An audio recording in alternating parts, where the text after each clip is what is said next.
What's up, guys? Back at it with another episode on Right on Cue. Got my guy here, Matt, with Blinkets Offset Barbecue. What's up, man? I'm doing well, brother. How are you, AJ?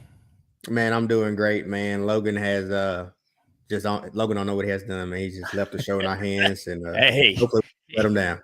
he said it's your show. You run with it. So, man, we're gonna ride this thing till the wheels fall off, aren't we? Oh, we're gonna try to, man. So, man. So what's up, man? I mean, you been cooking any lately? Yeah, man. Went down to Ottawa on Saturday. Had a little rib burn down there at Owl's Nest barbecue. Unique comp, 90-minute rib burn, one rack over charcoal. Man, That's hot and fast, right? that's hot and fast. I had a little bit of a of a delay. My inner Logan was showing.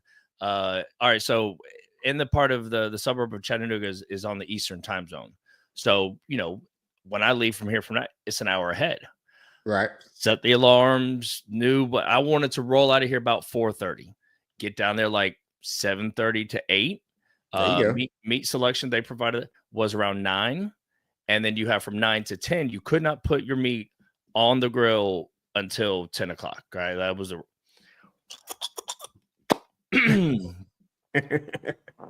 did not leave until 6:45. Man. I don't know if any law enforcement or if the cameras are still footed. 93. All the way. All hammering it, man. Whatever. Anyway, I pulled in on 2 wheels.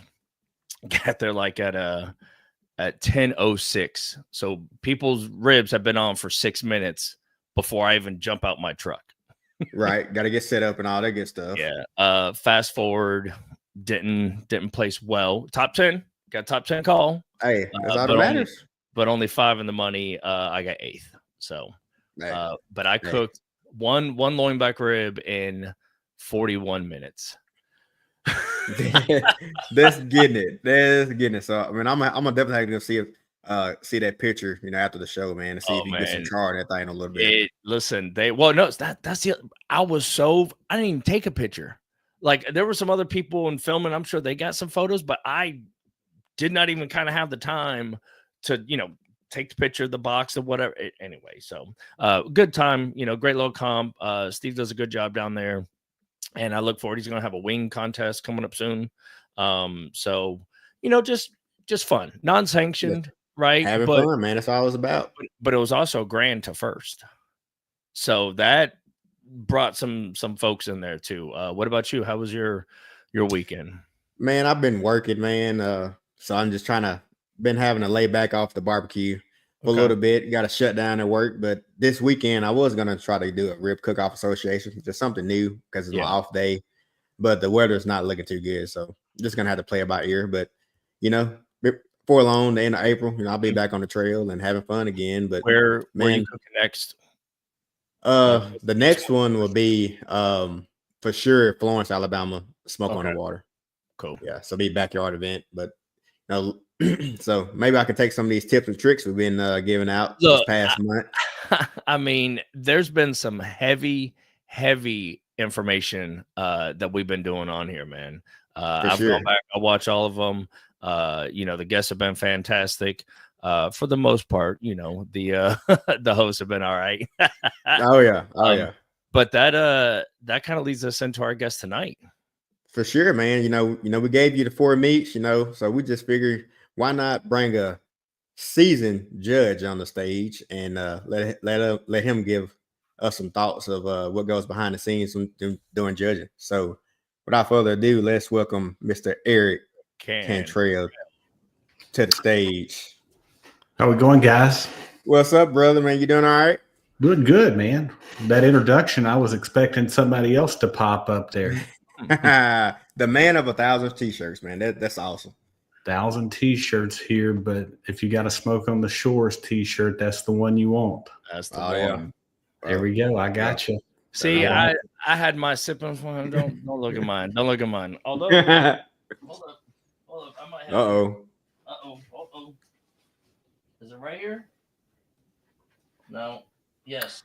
Blinky. I'm fussing with the lighting. Anyway, it's in the other bag. Loose points, Blinky. Yeah. Man, it's good to have you on, man. Just try to go through and just give us an intro about yourself, how you got into judging and all your background. It'd be great. Appreciate it, man. Sure. For any of you guys that don't know me, Eric Cantrell, I live just outside of Nashville, and Jason Cole and I, we put on Smoke on the Shores. We got some folks with us, but been doing judging for quite a while. I've judged probably 300 plus contests and judged in 44 different states. And it all started with a wedding reception that me and a couple others were at. And I looked over and saw an older gentleman that was sitting with his wife at the table by themselves. And this particular guy I knew for a long time, and I invited them to come over and sit with me. And I'm a people person, and this guy's name was Bert Moses. And so Bert and I, we got to talking. Next thing you know, we're talking about what we wanted to eat for the wedding reception. And I told him I was partial to the pig, and I hoped it was some kind of barbecue. And his eyes perked up when he heard me say that, and he asked, did I want to judge a barbecue contest?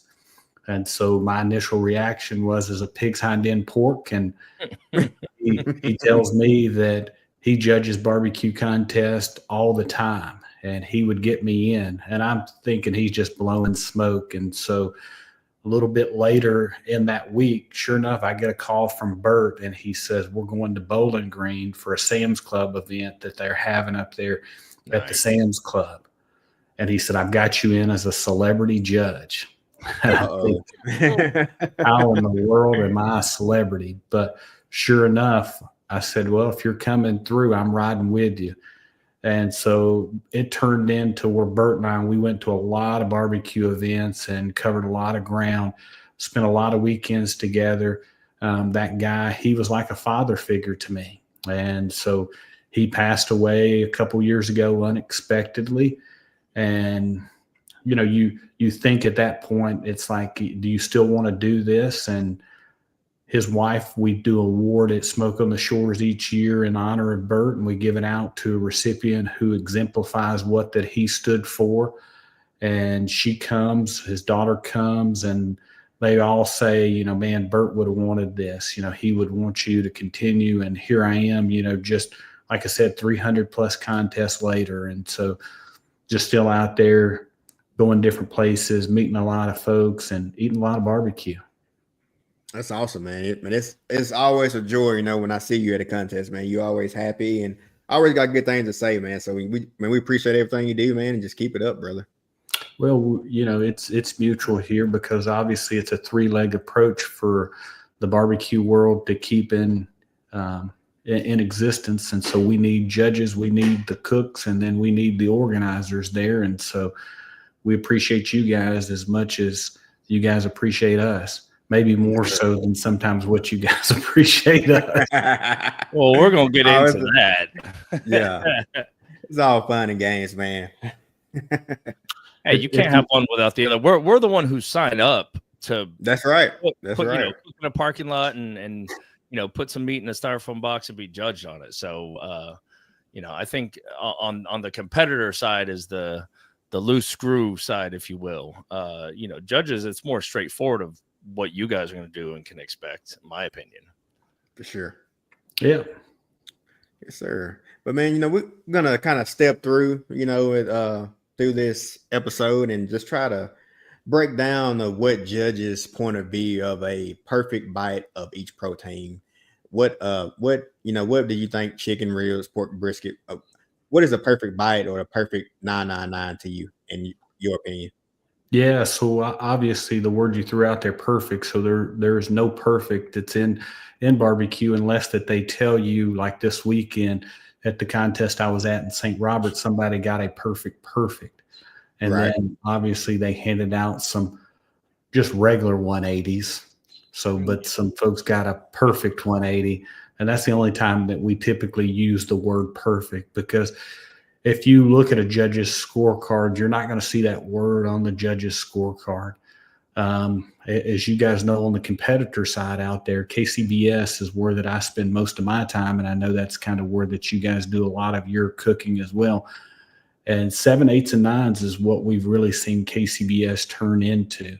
And for one reason or another, some people agree with that statement and some people maybe not so much agree with that statement. But I think that the quality of the food over the years has gotten better as you guys have stepped your game up.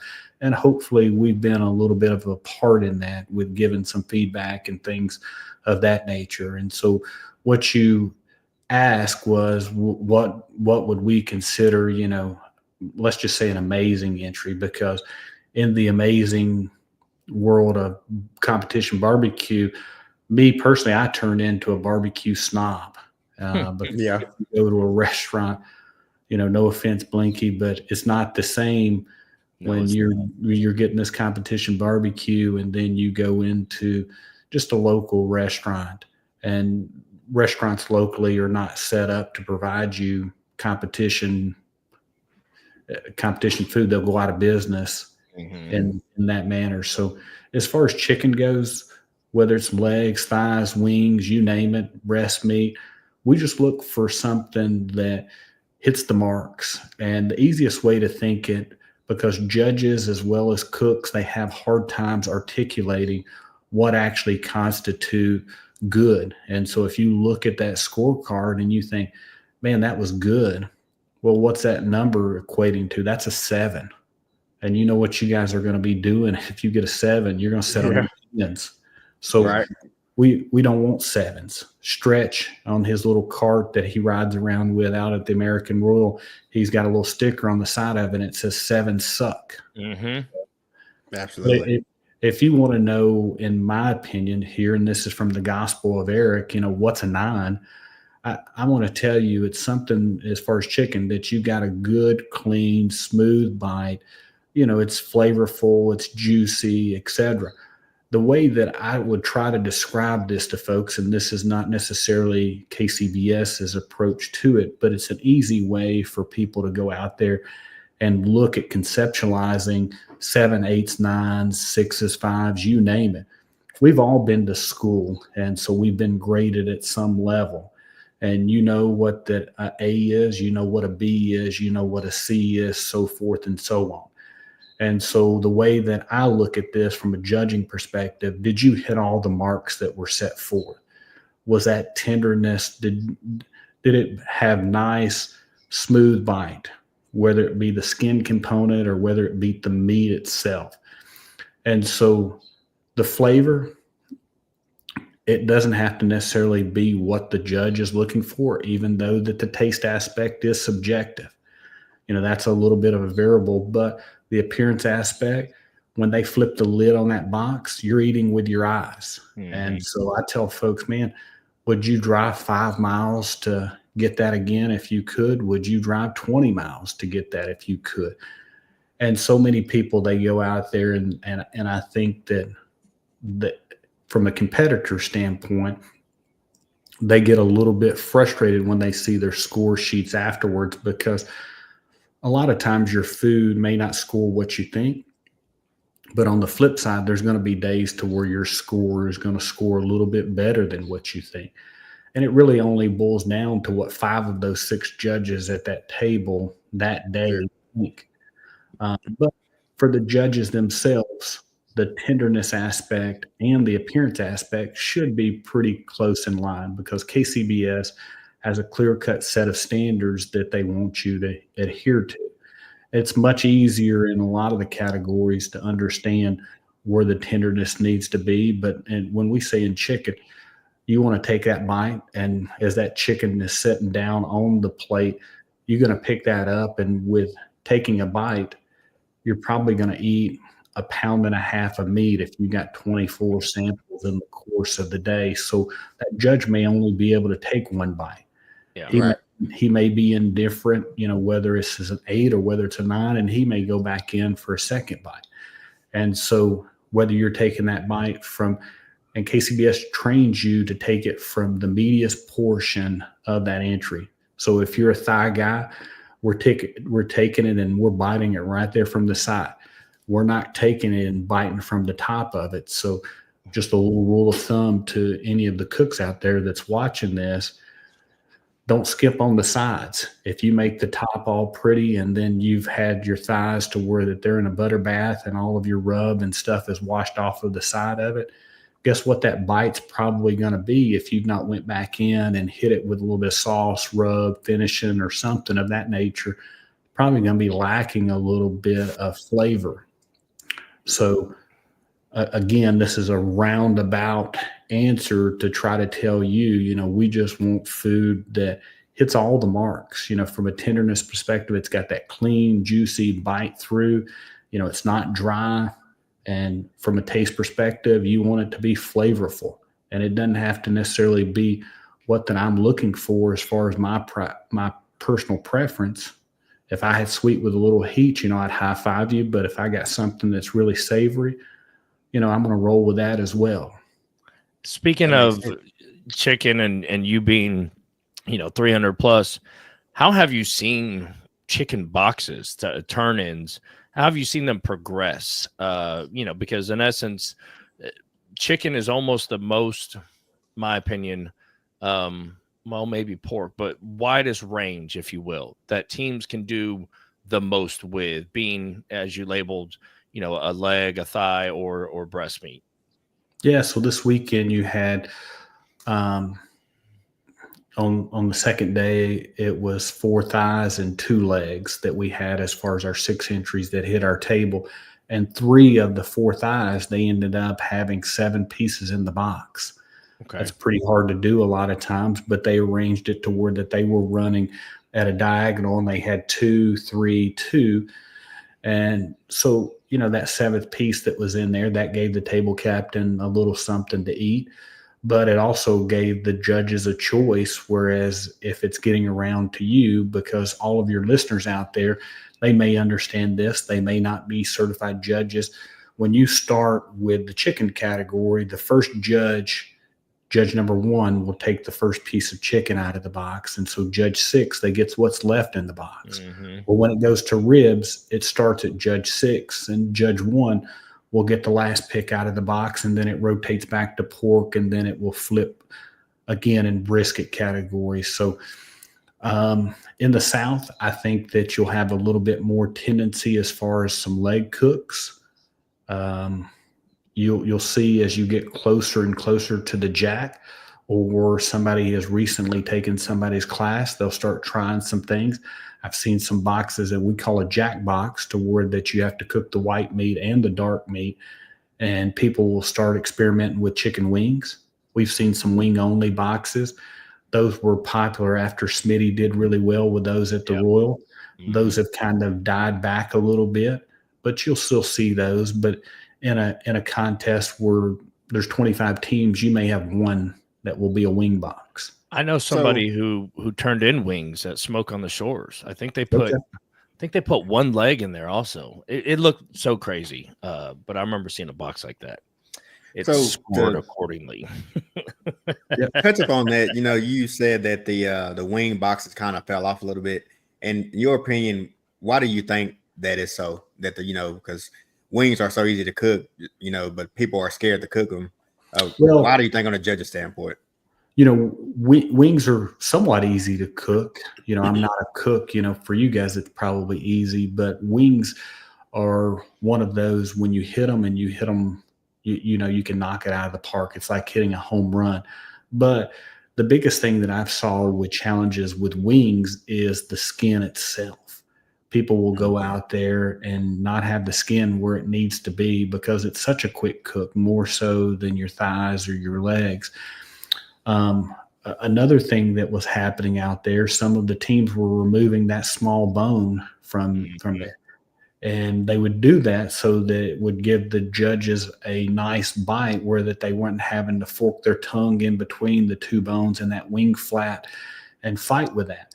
But what was ending up happening, a lot of the judges were getting confused, because when they'd bite into that, they were expecting that bone to be there. And all of a sudden, half that meat is falling on their judging plate because they didn't go in for a huge bite. They went in expecting both of those bones. So I think that that's been a little bit of a wild card, understanding how to handle those. But if wings are good, man, I take a box of wings any day. same. So got a question here from the comments. We got an honest opinion, legs or thighs. Which do you think judges prefer? Man, I would say most judges are indifferent when it comes to legs and thighs. Legs, they have a built-in handle, so it's much easier for you to force the judge on where that they're taking their bite. Thighs, it really depends on how you place those in the box, which side that they're going to bite from, because a lot of times that they're not biting both sides. And I explained that earlier. As you go through a contest, you have to pace yourself. And so competition barbecue is a 1-bite, maybe 2-bite challenge. And I guess I'll answer with me. If I've got a good thigh, I feel like that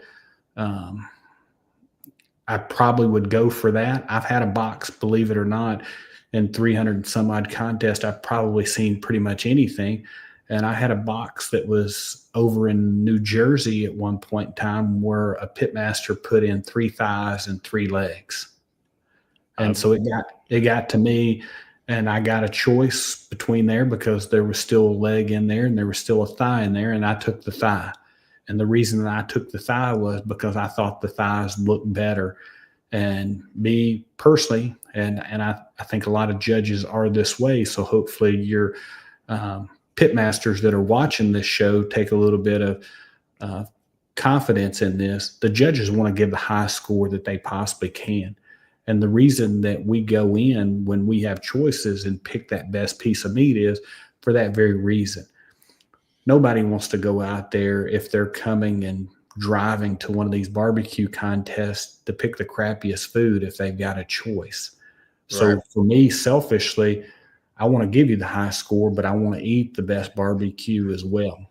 And so of that, chicken, I would say is box presentation, right? Maybe is most akin to ribs, in that for the most part of I feel like what most teams are turning in are individual whole pieces. I think there's some agreements across the board. Of course, you could turn in pulled chicken, right? That's a legal entry. You'll see a lot of people do that at the Jack there, Blinky. Yeah. And then you'll occasionally see some leg quarters. If you go to some other sanctioned bodies, you'll see halves. But and so specific to that, because judge number 1 or then 6 has the first, do you think that there's any because if I'm not mistaken, that first judge on the table for a box can pick any piece they choose, correct? That's so right. If we're shingling it out, they could take one from the middle, one from the back, one from the front. How often do you see people take pieces of meat, and we'll get into this in the next, but like chicken, are they just hopping around, or are they kind of going left to right, top to bottom? It depends. I think I'm probably a little bit more of an anomaly in sitting there studying the different pieces in there. A lot of your judges will pick, because it's starting here on my left with judge number 1, and then it will move around. So when that person will pick that first piece out of there, usually for ease of getting the next piece out of the box, what's already freed that other thigh up, or if the chicken wings are there, it's just easy for them to get that. But when it comes to some of the other ones, then you'll see that. And so to jump ahead, but not to jump ahead, just real briefly, this weekend, we got to the brisket category, and I was sitting in judge seat number 2, and I was the 5th one to take a sample out of the box. Well, 3 out of those 6 boxes that got to me, they'd flipped over the very first piece. And so we call other judges out when we're sitting at the table. They may have saw something differently than what that I saw, but after it was all said and done, I turned around and I said, "Hey guys, I just want to thank you guys for leaving me that very first piece," because if you notice, most pitmasters are going to try to put their best stuff in the front in hopes that that's what gets taken out first. And when you get to those categories from a tenderness perspective, if you've got something and people are going to say, "Hey, if it's not where it needs to be, don't put it in the box anyway." But sometimes you got to put 6 pieces in the box. That very front piece is usually that piece that they want you to try. It's just like a rib box when they've got 6 bones in the box and they've got one as the presentation bone that's out front. That's the presentation bone, and it looks like, man, they're most proud. Yep. Let me see what you're working with. Okay. That's good stuff. That makes sense. So kind of jumping back to flavor profiles. I know it's, every judge has some different, but do you think for cook teams, like different regions, if you go to the Midwest, South, or East Coast, do you think it's different for the flavor profiles that you have judged, or is all about the same? Man, barbecue is a copycat sport. And what you find out is when somebody finds out somebody else is doing something, if they're running Smoke This Barbecue Mo, or if they're running Yes Deer sauce, then the next person out there is going and hitting those particular sauces and rubs. So I would say no from a copycat perspective. This weekend, I saw just in the chicken category alone, really varying flavor profiles. And one of the legs that we had, it was off the charts. It was totally unique in the flavor profile. And I don't think I'd seen anything like that in a long time. It was probably a lot sweeter than what that I would have went for if it were me personally. But I scored it all 9s because, man, it was a crazy good piece of chicken. Do you think judges are standoffish, or like their poker face changes, if you will, when a team turns in let's say it's an alt different flavor profile and not your, a lot of times teams have heard, middle of the road, best average barbecue, right? Is a phrase so if you really see with a flair or like you said, more savory, or maybe I don't know, like an Asian or different ethnic type flavor profile or cuisine cooking style, do you think judges are like initially surprised, or they might, inadvertently pop open their eyes on that bite? Have you seen that happen?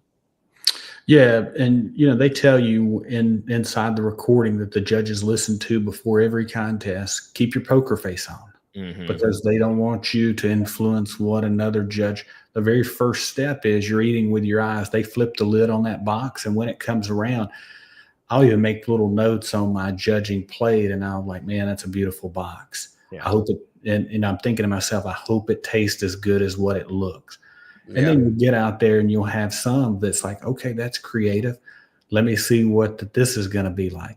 And then you'll see another one to where, man, it just hits you with the aroma that's coming out of there. Or it could be even the other way to where it's off-putting. It's almost like somebody hotboxed a pack of cigarettes and shut the lid on that box. And you're like, whoa, gosh, man, this is fixing to mess me all up. So, sorry, AJ.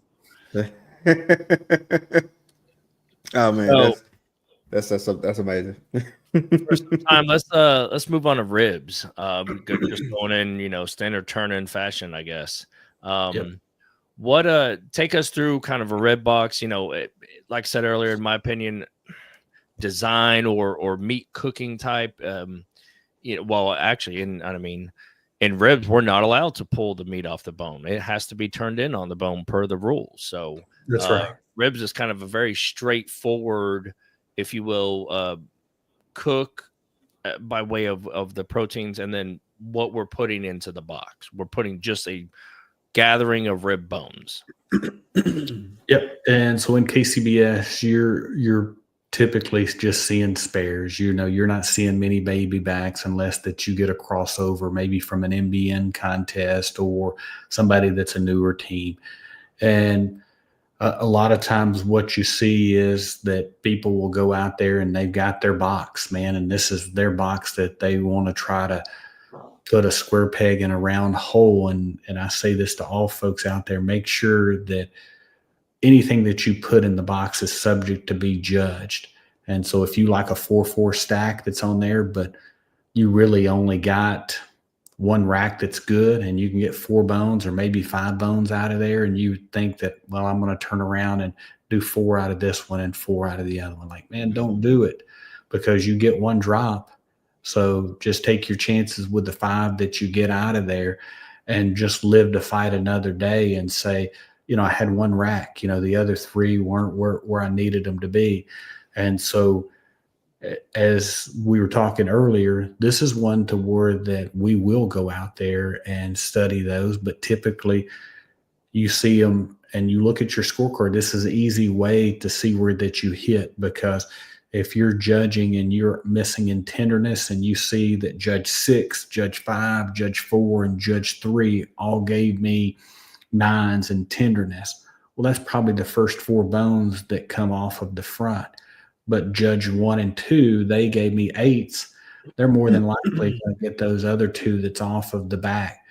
And to dispel rumors that people go out there and think, most of the people don't go to the back and just see what that you're hiding or anything like that.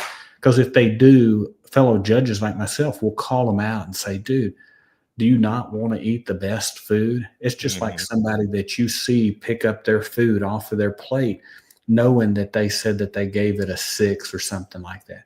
If this was poor, why do you want to take this home? Yeah, exactly.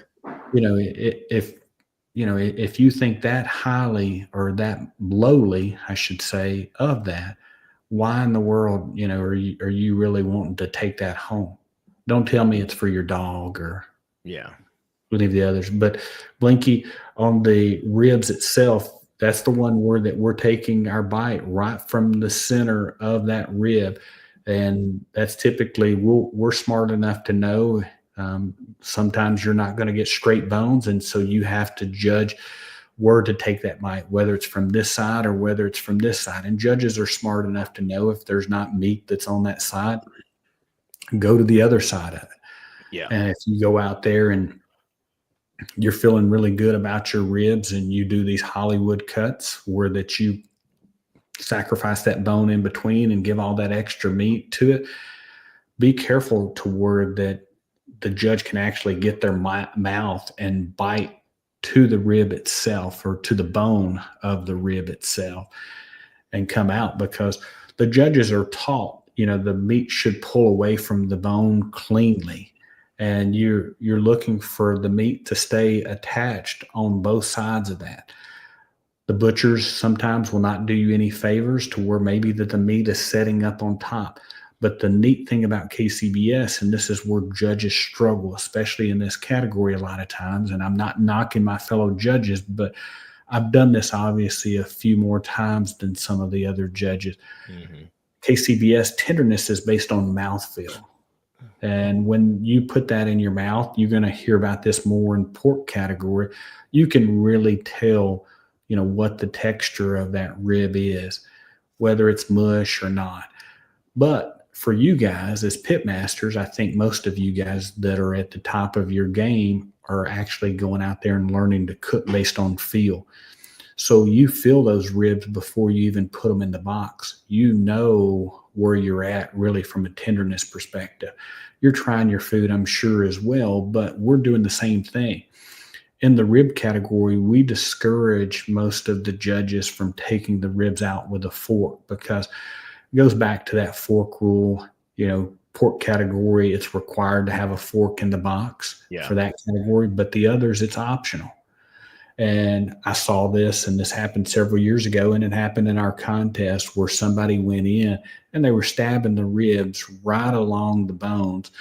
And the cooks, you guys will try to take them, to the edge. where they're right there. So, you don't need any help in getting them to pull away from the bone. And so somebody actually questioned them about that. And so you had the back and forth, the forks go in the box, the forks not go in the box. And so barbecue's a contact sport, man. So you got something here that's amazing tool. And if you'll use that versus a fork, it can help you from a judging perspective. Anyway, if I pick that up and I touch the sides of that rib, I can almost tell you what that texture and that tenderness is going to be before that I even put it in my mouth.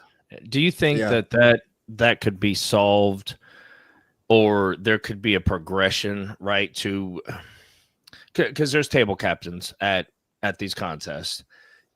do you think that there's a cadence for a table captain to glove up and place, a judge 1 through 6, point with a indicator or something to say, I want that one, and then place it on the, do you think that has a place to avoid these type of?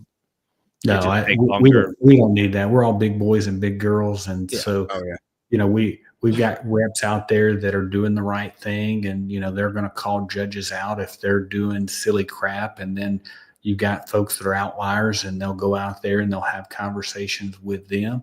So I think we're at in that process.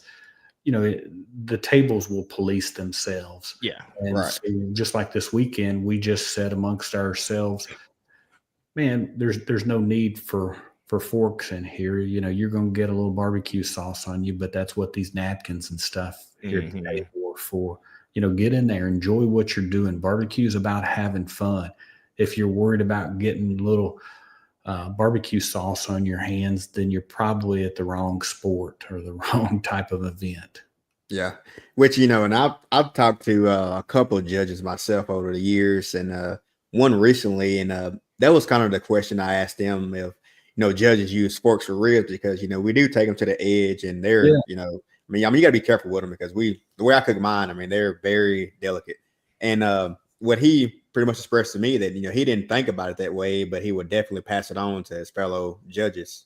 So that was glad to hear, and that's kind of the same similar conversation I had with a local guy that he never thought of that way, and he would pass it on. So I definitely appreciate you passing along to other judges that you being a cook and kind of stepping up and having our back to try to educate them to know that we do take these to the edge, and they are very, very delicate. And the thing for you and all of your listeners to understand, judges, they mean well. And sometimes that they give you feedback and it may not be comprehensible in the moment, but they truly mean well. And they're trying to articulate something that's hard for them to conceptualize in words. And so take their feedback for what it is. Right. Yeah. Sometimes teams, I guess every team has a choice to turn in, but sometimes we're mean to judges. I think it was 3 or 4 years back at Smoke on the Shores, I knew walking my rib box, I knew I was DAO. Like, you've done enough of them, and and you know what? I proudly took that DAL in that competition that year for ribs, because it well deserved it. But I didn't want to just completely DQ myself, of all, and just not turn in. But yeah, they were quite terrible. I think they were like 180. That year was really windy. But you think ribs, because it's the turning point, right? There's only one poultry, there's only one beef, but because ribs come before pork, do you think that it bleeds itself into the excitement for pork, or do you think that judges are excited from going from chicken and the pieces, and as we talked about, then going to another handle piece, right? Because for the most part, chicken, like I said, the drums have a handle, or you're eating the thigh, and ribs do as well. If there's pullback on those bones, there's almost a little nub, a little handle. Do you think judges going through the next categories are disappointed at all because we're so human and we like to eat with our hands? Or do you think that there's still... Go ahead. Well, the judges, once you get to the fork category, they're just going to use the fork to take it out. They're still eating with their hands. Oh, yeah. Excuse me. But there's not a built-in handle like in the first two. No, but when you think about the rib category, I think any category, if it's good, the judges are going to score it accordingly. And I'm a firm believer of that. This weekend, we had 7 entries in the rib category, and I would take that table any day, every day. I think I had 4 of them that I gave all 9s to. And I know we're not supposed to talk about our scores here, but I'm proud, that I got that. And I've judged a lot of barbecue contests. I know what good food is, and I know what bad food is, and I know what some really good food is. and we had some really, really good food. And so they were all different. You know, you had some that were candied up, you had some that were savory, you had some that were kind of more balanced. But as we talked about when we started talking about chicken, they hit all the marks, man. It had a great bite. You know, the mouthfeel and the chew was where it needed to be. The flavor was not offensive. It didn't have a ton of salt or a lack thereof. So all of these guys, I would probably say 2 of the 4 were similar, but there was 3 totally different flavor profiles. And again, we don't really know who that we got in the competition world. We talk amongst ourselves at the table, and as you were saying, that sometimes that the judges are a little standoffish, and sometimes that they're a little bit bubbly and friendly with you. I'm just going to tell you guys and all the listeners that out there, judges are going to lie to you. They're trained to lie to you. You're not going to they're going to come out there and tell you, man, your food is bad. I may be the only one that will give you the cold, hard truth. And I don't do that out of disrespect. If you're my friend and you tell me to give my opinion on something, I will. Some of my closest friends in barbecue have done that. And they know that Eric will give them an honest answer, because at the end of the day, it goes back to what the definition of insanity is. If you guys keep turning it in and we're telling you that it's a 7, but we're not giving you any feedback on that, how do you know where that you need to go with this? Mm-hmm. And so we got to give you a little bit of tough love, as I like to say, and just like, man, all right, your baby's ugly, and here's why that I think it's ugly. Yeah. You know, give us this. And you see that what I said earlier, 7 is typically what that you'll see from a low score perspective. Sometimes they'll go a little bit lower than that, but typically when it's below a 7, they're asked to write a comment card. And comment cards are not bad. Now I think as I'll say, speak for myself and a few others I know, I would definitely prefer a comment card. You know, in fact, I'd like 24 of them. But it's just, you know, it's not gonna exactly, Mitchell. Hey, you know, it is what it is. And back to that point of don't taste it. Make sure you don't taste it at the KCBS Invitational this year. Leaving it for every other person. I don't want you to come eat my barbecue, but maybe brunch on Sunday morning. Maybe we'll see. Moving on to pork, I think. Yeah. What do you think, Eric, about if we can follow the judges' perspective? So we've gotten there. We've had our judges meeting. We've gone through chicken. We've gone through ribs. Now we're having our second pork, you know, tasting, being ribs first, technically. Where are you at in a judge's perspective? Are you changing, you know, you're adjusting your seat because you're at the halfway point? Are you excited for pork maybe because in essence, barbecue in the South Sands, Texas is pork? Like, what do you think a judge's mentality that halfway transition is? Pork is my favorite category. I'm going to be honest. It's been probably the most disappointing of the categories that we've had recently, or that I've gotten to sample. There's a lot of good teams out there that can cook pork. Unfortunately, they've not been hitting my table as much as what I would like for them to be. It's all kind of a numbers game, as we say, but pork is one of the ones to where there's a lot of variables associated with pork. Some people will run just a money muscle only box to take out as many variables as they got. Others will go and they'll fill the box up completely. And so what the judges are taught in KCBS, if there's multiple pieces inside that box and there's enough for each of the 6 judges to take multiple of each of those, it is believed that the pitmaster wants you to try each of those that are in there. And you know that pork butt, each of those muscles that you have are going to have a little bit different texture to it. They're going to have a little bit different flavor to it. If you are a tube guy, obviously those tubes, they're not really getting exposed. The bacon meat is not getting exposed where it's in between those fat caps. So it's hard a lot of times to impart flavor into those until that you get to the end of your cooking process. And I'm not trying to act like that I'm somebody that's telling cooks how to cook, but you just got to think. And that's what we train the judges to be able to understand as well.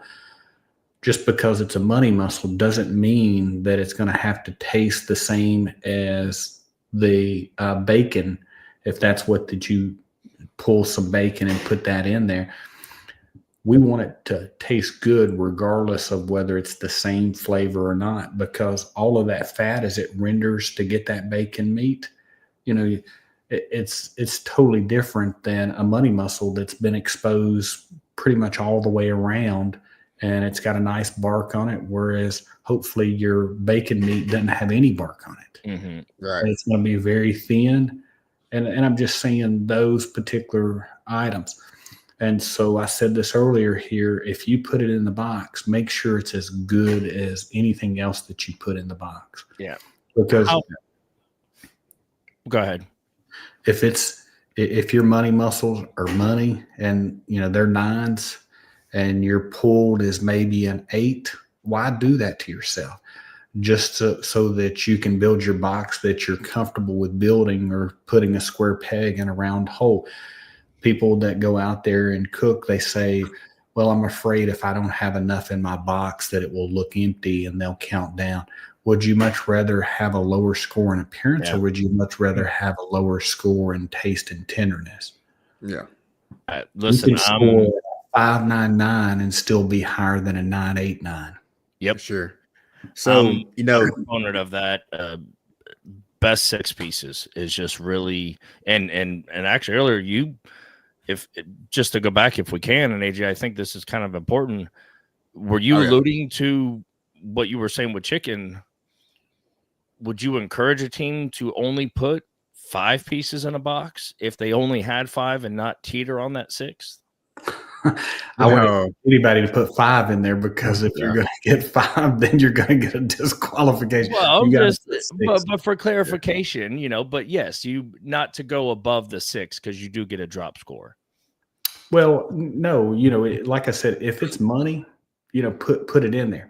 From a rib perspective, you have to get a little unique with putting 7 bones in there, because I don't think a 4-3 stack layout is good. If you can run a 5 across and 2, or if they're real little guys and you can do 6 and 1, there you go from a rib perspective. But as far as chicken, I think 7 pieces are okay, but just make sure if you're running multiple pans of chicken, you're sampling that chicken from both pans. Yeah. Make sure they're the same. Yeah. And then I say this in all honesty with all of your meats, but especially like ribs. And I said this earlier, try your food before you start doing your finishing process on it. That way that you know what that it needs. I don't know how many times I can tell you that I've got ribs and they've been too salty, and you can look at the tops of them and you can see granules of salt that was sprinkled right on the sauce. And it's like, man, had they not hit it with that extra salt right on top, they're probably going to get a 9. But, and that goes to AJ, if you will, highlight Jordan's. That's what I was gonna see. I was gonna highlight that. As I've heard some people say, when they taste others' food, that tastes like it's dunked in Blues Hog, almost like they're not going to confirm to the masses of that flavor. Do you agree that flavor profiles should be mixed and even minimally teams processes across the country? Not saying by any means that other sauces don't hit. I'm just curious from your perspective if judges have come to expect that flavor. Man, I love Blues Hog, not because I'm friends with Tim Shear, but Blues Hog, I use Blues Hog personally, whether it be Tennessee Red or Smoky Mountain, Champions Blend. I saw he had some Parmesan wing sauce this weekend, and I wanted to try that after I saw that. But I don't think that one over the other is necessarily gonna get you if you don't have Blues Hog in your flavor profile, because I know there's some folks that don't run Blues Hog. Like the piece of chicken that I had this weekend, And I said it was really unique from a flavor perspective. If that guy put Blues Hog in there, I couldn't tell that it had Blues Hog in there. Okay. And I'm assuming he probably did pretty well because everybody at the table was like, man, that's a really unique flavor profile. Interesting. Okay. All right. So we're not pork. My opinion, pork is really where a team can have their, dare I say, truest essence to shine as far as creativity within the box design. Would you guys agree? Yeah. I mean, I would. I mean, it's a lot of different ways you can present a pork box for sure. Yeah. And that also goes into from a cook's perspective, the theory of your turn-in process, right? I know some other teams subscribe to, they want their ribs in almost first on, as soon as the window opens, only to give them a few more minutes to create their pork box, because pork, they view takes a little bit longer of that entry. How do you feel about that, Eric? Man, give me some amazing pork. I don't care whether it's got 5 different cuts in there or 1 different cut in there, because I said this at the beginning, judges are typically taking 1 bite, sometimes 2 bites from there. And if it's all good, give it to me, man. I'm a high five you if you tell me who you are. Obviously, we can't do that in the KCBS blind judging system, but I wrote some amazing comment cards, or what I feel is amazing comment cards in that pork category. I was in Murfreesboro, Illinois, and I know, Blinky, you got something back there in the back from where you did in the pork category. But 2 years ago, I think I probably had the best pork that I've ever had at one contest at my table. And that stands out to me to this day. Murfreesboro has some heck of competitors that will come and grace that contest. And so, it's a really good contest from a judging perspective, because if you're getting the who's who in competition barbecue that's coming to turn their food in, it's like at our contest at Smoke on the Shore. We tell the folks, man, you guys are blessed today with the people, no matter what side it is, backyard or whether it's the pro side. I got comments, AJ and the rest of the backyard teams that are listening to the podcast, that they thank me that they judge backyard at Smoke on the Shores, because they said some of those were some of the best entries that they ever had. 2 of them that stood out to me that I remember that were master CBJs that had hundreds of contests that were talking about the level of the backyard. And I'm not blowing smoke here because I'm on you guys' podcast with this. I'm just saying that if it's good food, regardless of who that it is, you saw Smoky Bees won the rib burn that was Oh, yeah. So you've got pork cooks that, man, I'm telling you that I could eat a pile of that, even to the point to where that I'm probably going to visit the facilities afterwards with all the stuff that you guys are putting in there.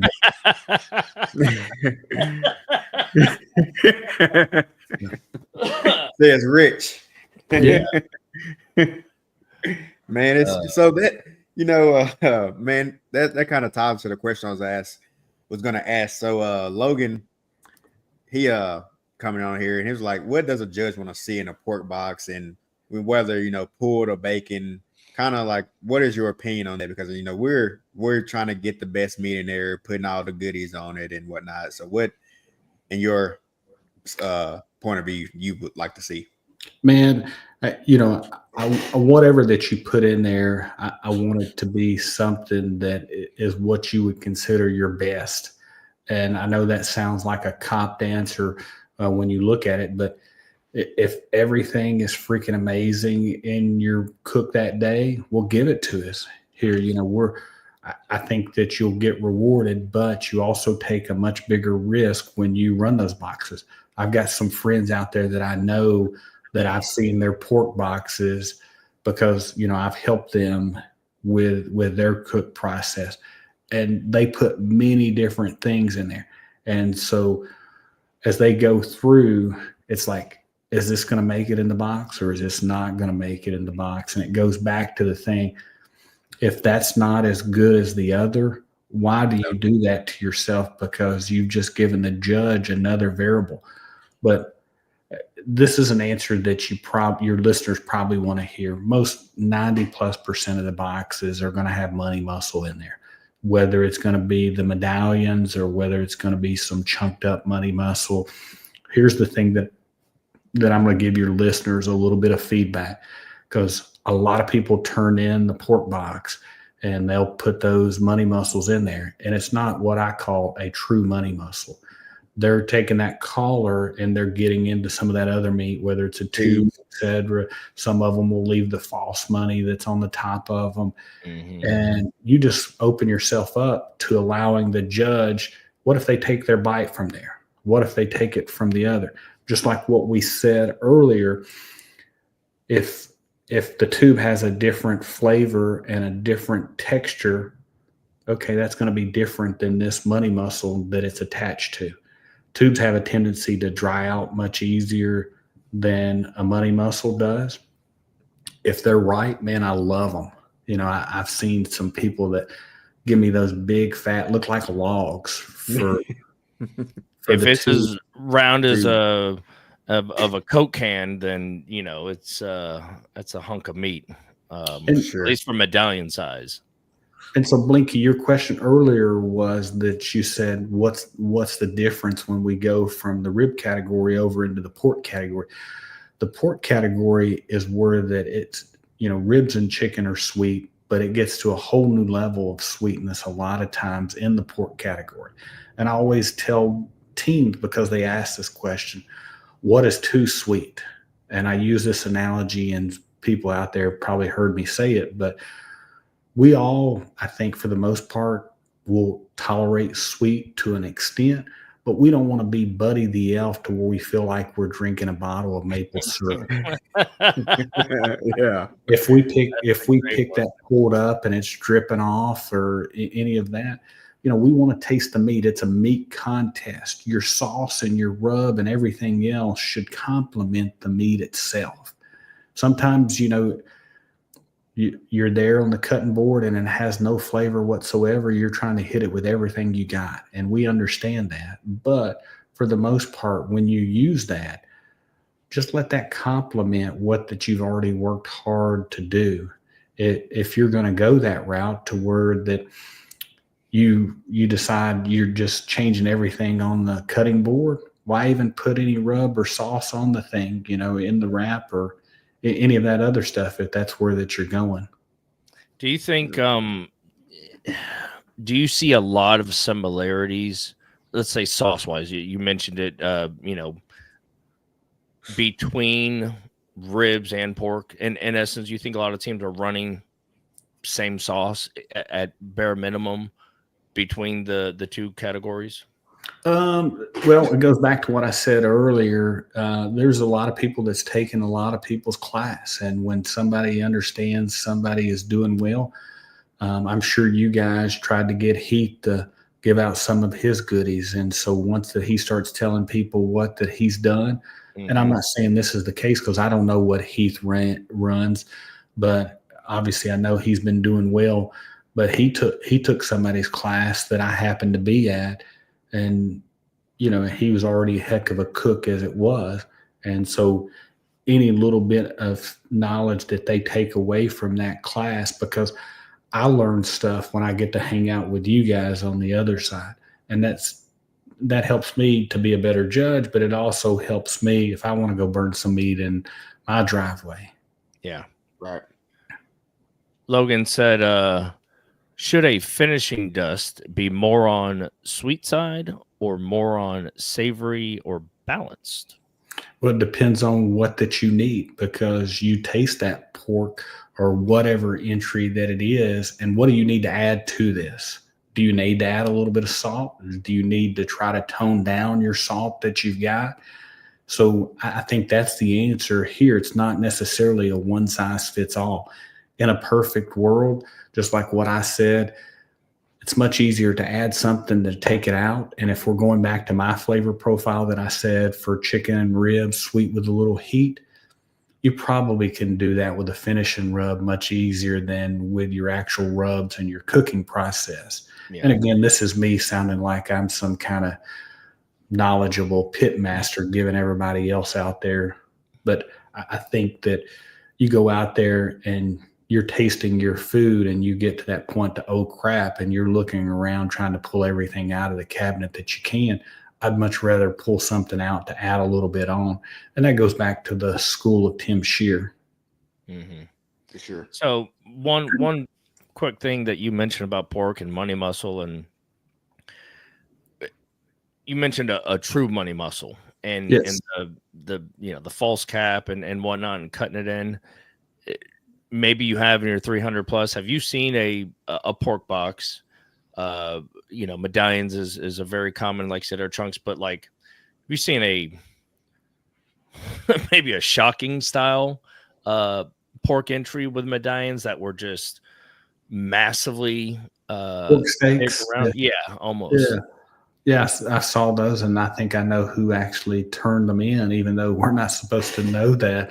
But it was a really, really good pitmaster that was trying some things, and I think they were saving their stuff maybe for another bigger contest that was coming up. And then, as we talk, and like, did you have anything that was good? Did you have anything that was interesting? Like I was saying earlier when we were talking about chicken, I had somebody that turned in 3 legs and 3 thighs. They were doing this in a 1-meat chicken contest, and they just wanted to try some feedback. And what they were hoping was that they would get some feedback from some of the judges. Did you like the legs? Did you like the thighs? I'm kind of indifferent. I've been bouncing back and forth.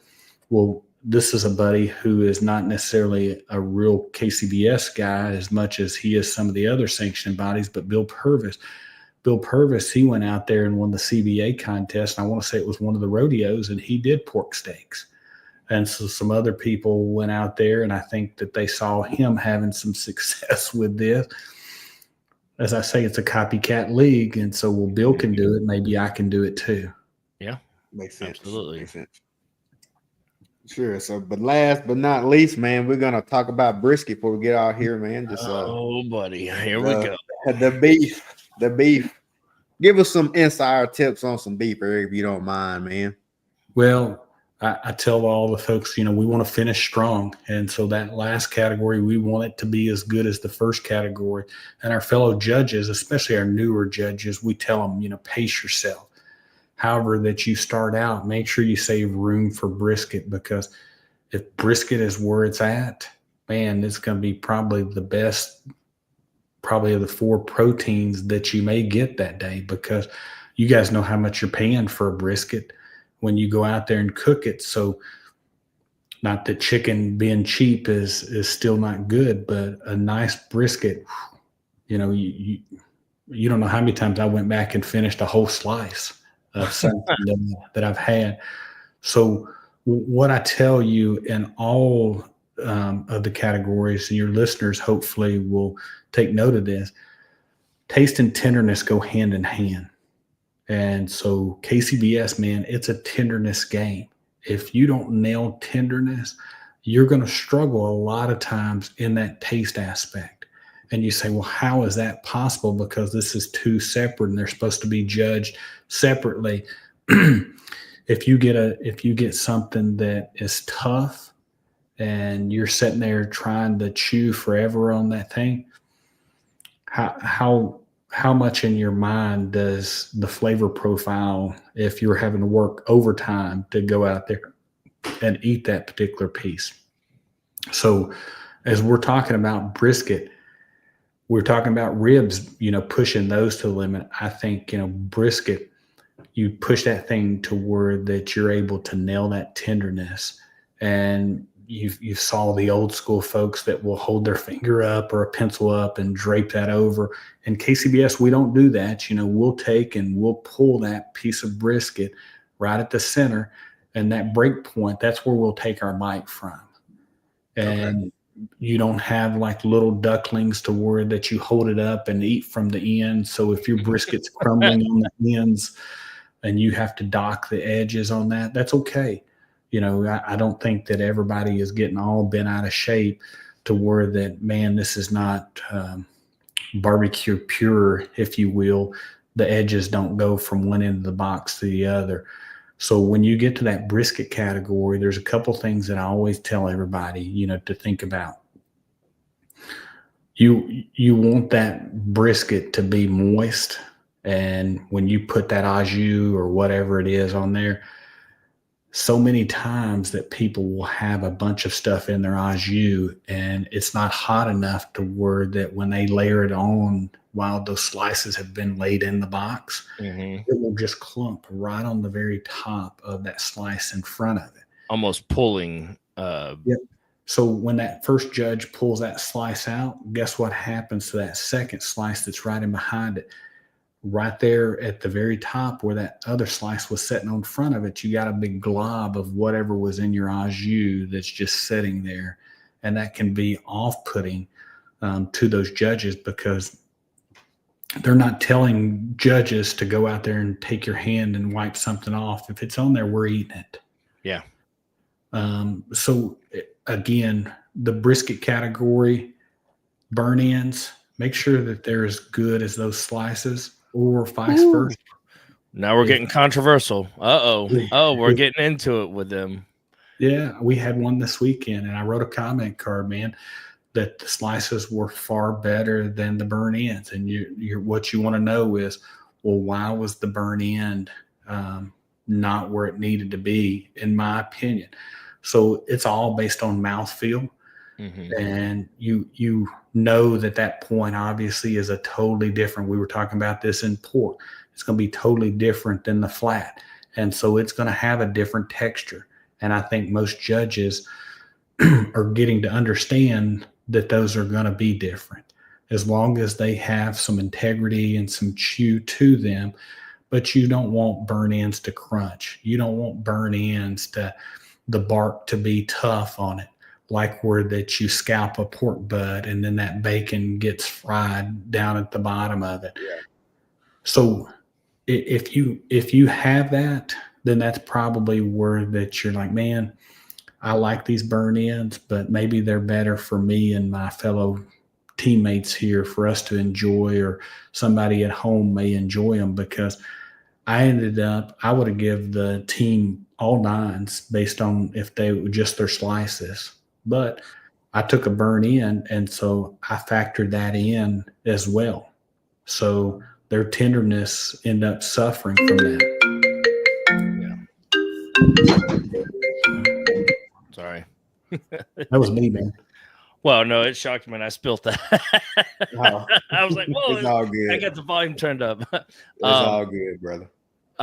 Eric, Brian had a great question about a brisket tender. Says, what are some of the characteristics of a brisket slice that's too tender?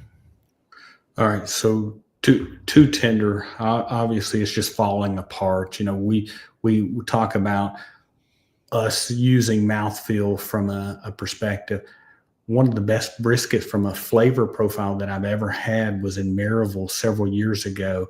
And that brisket, the pitmaster ended up shredding it and putting just a big pile of shredded brisket in the box. And me, had I known what it was actually going to taste like, I probably would have taken a much bigger sample out of the box, because no double dipping. That after the fact, I'm thinking, man, that was really good. But I'm sure that they made lemonade out of what that ended up happening with their cook. And I had a brisket entry this weekend that was, they had disintegrated the thing. Oh, wow.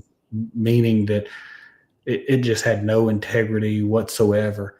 And I've had the other way, to where that even simple mistakes and rookie mistakes were that people will slice them wrong.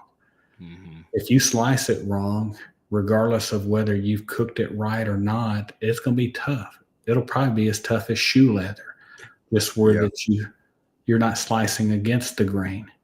And a lot of judges, they don't understand that. But when we come out there and explain to the folks, because everybody's learning. You guys are learning every time that you cook. The judges are learning every time that they judge. And after each category, we'll talk about what we liked and what we didn't like. So other criteria of how that we know that we missed the mark from a tenderness in brisket. If you put that thing in your mouth and you're having to chew, another thing that I'll tell you, from a tenderness perspective is if you feel like you have to take some water just to get that thing down, just for yourself, you really should be able to put that in and have just little effort in chewing that particular piece. And that's both by tenderness and gauge of thickness of the slice. Well, thickness, thickness, it doesn't really matter because we don't judge based on the size. We don't judge based on the temperature. But I'll tell you this, warmer food typically scores much better than cold food. Yeah. But that's not a criteria as far as being judged. So Brian Payton's asking about this. You don't need any tips. Earlier, and I made my surrender this year. It is what it is, but Wagyu versus Prime. Does Prime even, let me say, it's 2025 KCBS. Does Prime have a place? Possibly. I think that it's like showing up to a gunfight with a knife. You got some bad boys here that can get it done with a knife, but man, you got such an uphill battle. And I say this all the time. If it's good, man, it's going to be good. But why put yourself, that far behind out of the starting gate? So the Brads and Jordans and Tims and others they should be only allowed to cook Prime. Is that what you said? I think that's what I think they're only cooking Primes. I don't know. I'm just from my perspective, they should start with this. We should start with that. No, I was a big proponent all through my master's process. I never cooked in fact, Smoking the Shores was my first KCBS Masters that Blinky's Offset Barbecue cooked a Wagyu brisket and put it in the box. I cooked primes only, and my score should. Well, also to be fair to myself, I never consider myself anything of a great or even in the realm of a brisket cook. I didn't put it on my food truck on my menu until summer of last year because I knew I wasn't there as a cook, and I wasn't going to. I ran it as a special every now and then, but I tell people I was a 50-50 brisket cook. I could cook two right next to it. One would be good, what you would pay for, and the other would be trash. So I had one brisket to sell that day. But I was on a vendetta, and the best I got, I think, was somebody could fact check. I think I got 15th 2 or 3 years back at Sip and Swine with a Prime. That was Blinky's Offset Barbecue highest brisket score, even to this day. And with a Prime and fields like that, on that day, I was little self pat, right, for 15. There you go. But I just everything I've heard and everything I was convinced, and Eric, you made from a judge's perspective, Prime has a more beefy flavor, but the margin on Primes is so narrow. Well, we were talking about Primes and who should cook Primes. I think Jordan got a 180 in brisket this weekend, so let's see if he was cooking a Prime. I'm sure he was. TNS asked a question about could burn in score high, and I've been very blessed, man, to be able to be on both sides. I've gotten the opportunity to cook with a lot of great pit masters, and I don't even know if I call it cook, but hang out more than anything. And I was with Phil Breeden at a contest, and Phil Breeden, he ended up turning around and saying, all right, it's brisket time. And so we pulled the brisket out, and I was like, all right, there's your point. Where's your flat? And he was like, man, that's all I got. And I was like, man, you're kidding me. So sure enough, it was just the point that he was doing. And so back then, In CBA, you couldn't turn in burn-ins because they considered that marking. They've since changed the rules. Yeah. And so I joked with him. I said, you save all your flats for CBA and you cook your points in KCBS. But he had turned around and he had cubed up all those burn-ins. He was turning in a full box of those burn-ins. And we're sitting there and we're looking on how to place those in the box. And they were phenomenal. Not because that was Phil and not because he allowed me to cook with him, but the burn-ins were good. I remember I had the Brisket King, Fred Robles. Had the opportunity to hang out with him, and we ended up doing really well. And he turned in burn-ins, and I told him, I was like, man, those were on point, no pun intended. So. For sure, man. That is awesome, man. That wraps up everything, man. And man, it's been a blast chatting with you, brother, about different categories of the KCBS. And man, you have really gave out some pointers, and hopefully this has helped somebody, man. But at this time, we want to just give you a chance to shout out any of your sponsors or contests you got coming up, man, and just do your thing. Yeah. So obviously, Smoke on the Shores, that's our contest. I know both of you guys come and support us, and many of your listeners do. So we thank you guys. We put that contest on for two reasons. We're raising a little bit of money for Operation Barbecue Relief and then Operation Stand Down. So Jason Cole and myself and then our crew that put that on there. So, that's a contest that every year we hope that everybody will come out. It's third Saturday in the month of March. A lot of the times it kicks everybody's season on. So if it's not already on your listeners' calendar, hopefully that they'll come see us. We try to put on a fun event. Next year is going to be our 10th. And so we've got bigger and better things, man. We're going to make it even cooler. So, if we say we open registration on October 1st, if you don't sign up, man, you got the possibility of being left out. So my next thing that I'll throw out there is we help with the KCBS World Invitational. So when Jason was on the board back in the day, that was his brainchild. So he started the KCBS World Invitational. And so we're a little bit passionate, to say the least, about the Invitational. And so we are trying to work with the folks from KCBS, and it happens at Smoke on the Shores where we put our contest on. So it's going to be Memorial Day weekend. We want everybody to get out there and sign up. You've got about a month left before that they cut off the registration for this. Yep. And I know a lot of folks' names that's telling me that they're going to be there have not signed up. And so, look, we try to put on a good event for Smoke on the Shores. We're trying to help make sure the KCBS World Invitational is a great event. We're trying to take it to the next level. There's some bigger things that is coming out about the Invitational this year. So again, get out there and sign up. That way that we can try to get you on our list as far as word that we're going to place the teams, et cetera. So again, we want everybody to come there, support our organization that we're passionate about. We go out there and we burn meat all the time, but come burn meat with us in Lebanon. So awesome, man. Awesome, man. I'm definitely one of those ones that haven't signed up, but I am soon, and be glad to see you, brother. Yep. Absolutely.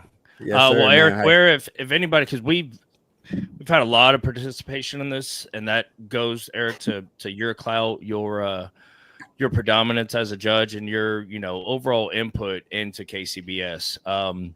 If folks want to reach out, what's the best way to get a hold of you? Sure.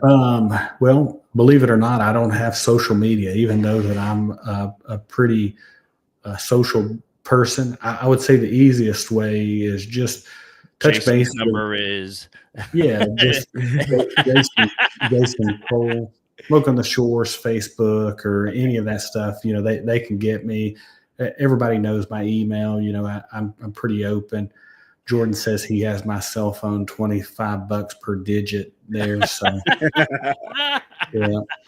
But again, I want to help everybody, because if I help you, just even in the slightest, to where you're giving us better barbecue at the end of the day, it's going to be a win for everybody else on the other side as well. So that's what it's all about. And then sure. lastly, you're headed where next? And then do you already have your comp scheduled out? How far do you commit to them? Yeah, so I've judged in 44 different states, and so my goal is I want to try to hit a barbecue contest in all 50 states. And there's a few that I haven't checked off yet. One of them being North Dakota, and I'm hoping that I get that one this year. That one will happen in early October. So there's one contest that's up there. I haven't done one in Idaho, and so I'm already accepted for a contest out there.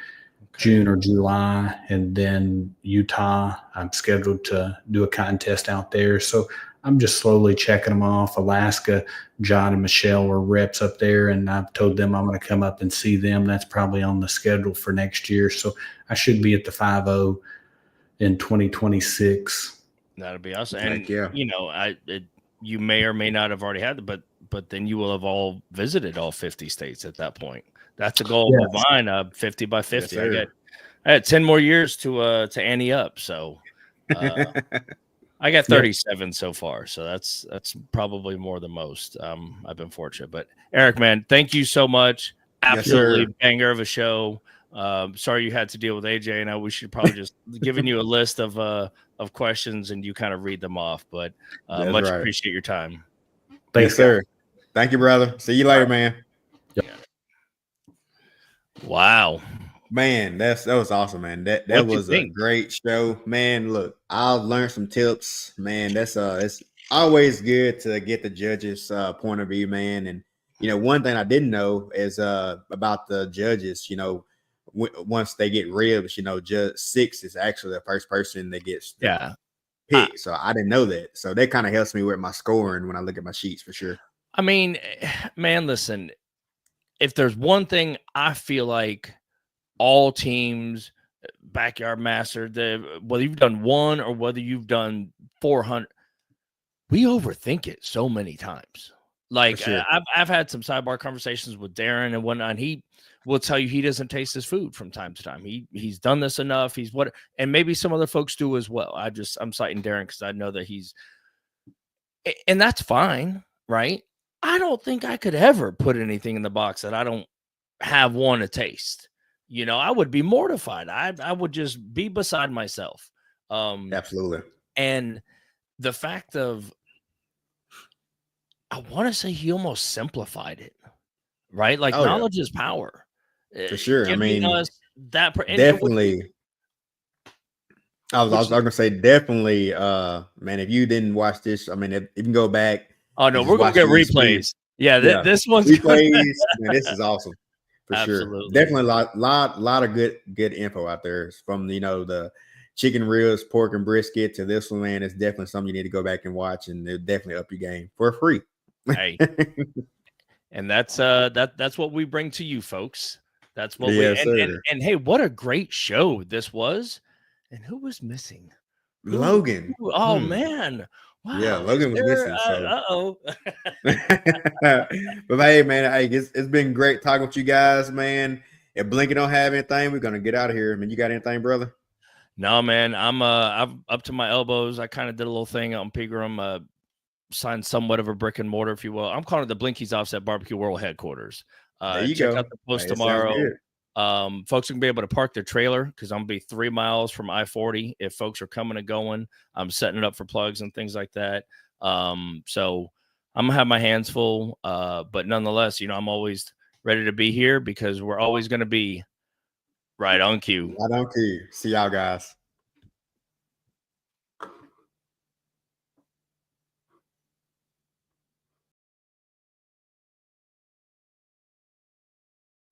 That's all, folks.